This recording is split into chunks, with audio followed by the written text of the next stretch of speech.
Hello বন্ধুরা, good afternoon. আজকে মেনুতে আছে ভাত, গরম গরম দেখুন ভাত, উচ্ছে আলু সিদ্ধ, নুন তেল দেওয়া আছে, সব যে যার মেখে খাবে। আর আছে বাঁধাকপির চচ্চড়ি, দেখুন বাঁধাকপি, মাছের মাথা দিয়ে বাঁধাকপির চচ্চড়ি। আর চিকেন বানিয়েছি দেখুন, পেঁপে দিয়ে আলু দিয়ে, পেঁপে আছে, পেঁপে দিয়ে আলু দিয়ে চিকেন বানিয়েছি।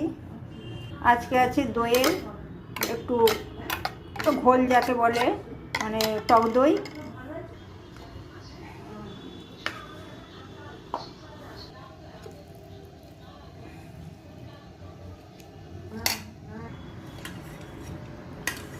মাংসটা তুলে দিলাম।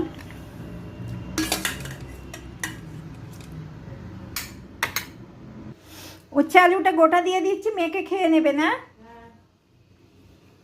হ্যালো বন্ধুরা, আজকের মতো টাটা, আবার আসছি অন্য